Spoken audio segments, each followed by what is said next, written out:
Hi, and welcome to this short video on what the Agent Framework Toolkit is. Agent Framework Toolkit is something I, from time to time, mention in my various other videos, and I have made some dedicated videos about it before, but many people don't know what it is, so a small introduction here. So Agent Framework Toolkit is, as you see on the screen, a set of free NuGet packages that sits on top of Agent Framework and adds various quality of life features. So the three main purposes is easier agent creation, easier tool creation, and out-of-the-box tools. This is for C# only, so not for Python. And the best way to explain what it is by giving a few examples. So the first one is these easier agents, which is done using opinionated factories against the various providers, OpenAI, Google, Anthropic, and so on. And as an example, if we want to make an agent for plain vanilla agent framework using Azure OpenAI with an GPT-5 Mini, with low reasoning effort and tool calling middleware, we would need to write something like this. We would need to make our client, we would need to make our agent, and inside our agent we need to set some extra things in order to set the low reasoning effort. This is what's called breaking glass, because it's kind of very, very low level overriding an object here. On top of that, in order to set our things, we need to put our tools inside to the chat options when we want to do it here, so we can't place it like normal. And we need to use as builder, use tool calling middleware.builds in order to actually get the tool calling in there as well, because that's not set on here. And the tool calling down here is the regular tool call, in this case, we're just printing out what tools we're calling. So this is the experience using the vanilla system. If you add Agent Framework Toolkit on top, you would be able to do what you see on the screen with this code instead. So you would end up making an Azure OpenAI factory for agents, and you would make an Azure OpenAI agent. Had it been Google, it would be a Google factory with a Google agent and so on. And what I have done is I have made the configuration of each agent a flat structure. There's nothing multi-level in any way. Everything has been put down, so it's very, very easy to do. So for example, reasoning effort is directly on some agent options. Tools is directly there, and a special raw tool called details is there to take care of middleware in just a read manner. So much less code and much easier code to understand because it's just a flat model. And this is supported by all the major providers. So for example, here's Anthropic's Claude. We can do exactly the same. It's just called an Anthropic agent factory with an Anthropic agent coming back. And in here we have specific Anthropic agent options, because in Anthropic the max output tokens is a mandatory field. So this one ensures that you remember to set it. And it of course supports their breaking glass features like budget tokens and so on. In the same manner, Google, you just make a Google agent or an AI agent, as you can see here. More about that later. And you can set, for example, their thinking level. And down here you can see all the different providers that I support at the moment. So it should be fairly simple, and if you need one more provider, it's very easy to extend these. But you might think, okay, if we're going opinionated, it might not be able to do everything that Agent Framework can do. And that's not the case. There's no limitations despite being opinionated.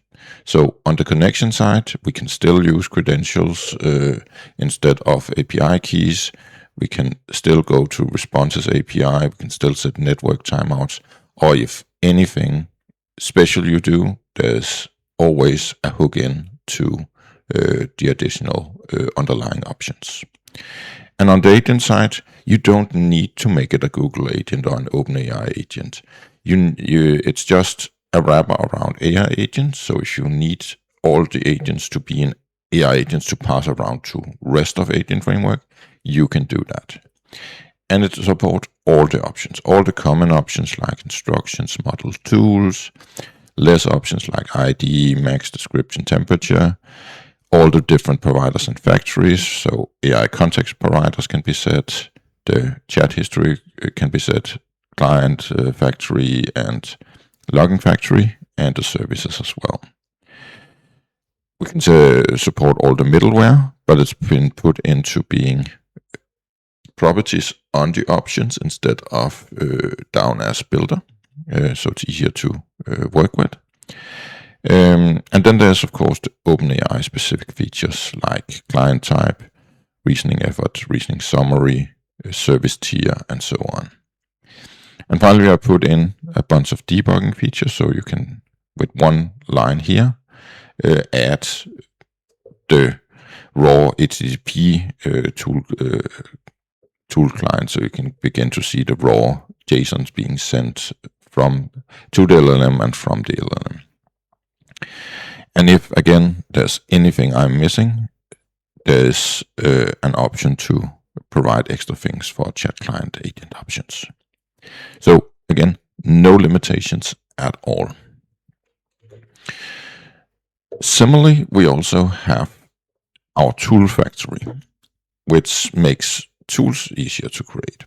So this reintroduces something that Semantic Kernel had, in that we can add attributes onto our classes and the various methods we want with an AI tool attribute, where we give the tool name and the description. And if we do that, we can simply use this AI tools factory to say get tools from the raw class or the instance if you want to. You can of course do this with normal reflection. I've just done the reflection part for you. Similar, it has hooks into MCP servers, so the factory can just turn a MCP remote from just the URL into tools. You can of course specify header properties and so on if need be. And then there's local MCP servers that is also supported. Finally, I have my own implementation of agent skills that came a little before Agent Framework put it in. And it has its variety. It turns it into tools instead of using the AI context provider. Besides being able to take your own tools and define them easier, I also put in a set of common out-of-the-box tools. So there's time tools, so you can tell your agent exactly what the time of day it is, either in UTC or in local time. There's integration into some weather tools for real open weather map. You just need a free API key from them, and then you have full access to weather around the world. There's file system tools, so you can create and get files and folders on the system, and there's guardrails built into them, so you can set what exactly they are allowed to use, of which folders and so on.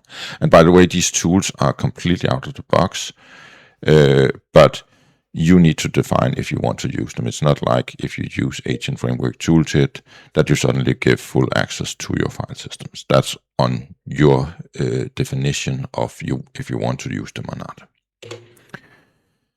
There's website tools for getting content off a page, screen scraping.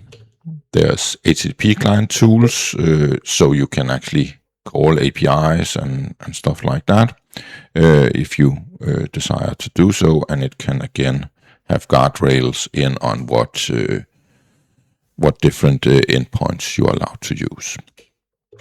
And finally, there's a little email tool where you can send SMTP emails. So just tools that you sometimes need and don't want to write yourself. So they have been written for you with lots of configuration options into every single tool.